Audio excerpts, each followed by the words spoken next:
Et salut, c'est Habib pour Indécent et une nouvelle vidéo un peu particulière en cette fin d'année 2018, car comme tu le sais peut-être, ou alors c'est que tu nous as pas suivis depuis le début, on existe depuis à peu près un an, on fait de la vidéo depuis à peu près 4 mois, 3 mois me dit mon assistant à l'oreillette que je n'ai pas, et on s'est dit que faire un petit top des jeux de société qui étaient sortis en 2018, ça serait cool. Sauf que comme on est deux, bah en fait on va faire un top chacun.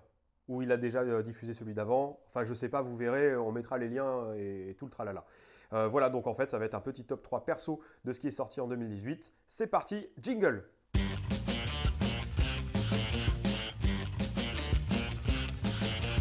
Et je démarre ce top 3 des jeux de société de l'année 2018. Et je commence par la marche du podium, à savoir par Rodin, par Old Chap. Voilà, c'est un petit jeu de casse-tête très malin qui te force plus ou moins à faire des équations sans t'en rendre compte.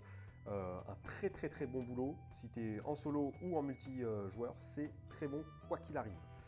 Donc encore une fois, je le recommande chaudement. Et en plus, ce qui m'a fait rentrer ce jeu dans ce top 3, c'est que je n'aime pas les casse-têtes d'habitude. Et que là, ça m'a vraiment donné très envie de continuer l'aventure. La deuxième position, qui est tout à fait honorable aussi, est un jeu un peu plus conséquent, qui est sorti chez Matago en juin-juillet dernier, à savoir Sagrada. Qui est un jeu absolument splendide. Je vous laisse admirer la boîte et même l'arrière. On va devoir en fait composer le meilleur vitrail possible avec une carte qui nous donne une contrainte de placement, de couleurs, de chiffres, etc. C'est un jeu très mental qui se joue de 1 à 4, qui est vraiment très riche. Honnêtement, un très bon boulot de la part de Matago, encore une fois.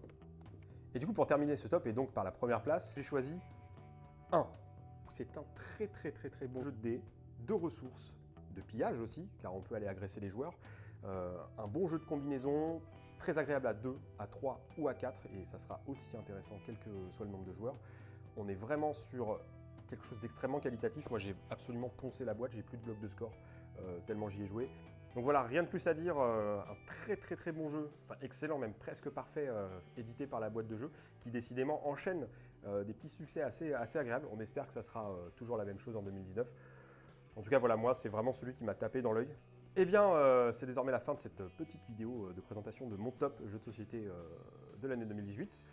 D'ailleurs, c'est une section tout à fait personnelle, donc si toi, dans les commentaires, tu veux me dire ton top 3 en faisant un petit classement, ça peut être sympa. En espérant que cette vidéo t'ait plu, donc un petit pouce sur cette vidéo si jamais c'est le cas. Si t'aimes ce qu'on propose sur Indécent, il y a aussi la possibilité de t'abonner sur la chaîne en cliquant sur la petite cloche pour recevoir la notif quand on upload une vidéo. Voilà, il ne me reste plus qu'à te souhaiter une bonne soirée, une bonne nuit ou une bonne matinée selon l'heure à laquelle tu m'écoutes. À la prochaine!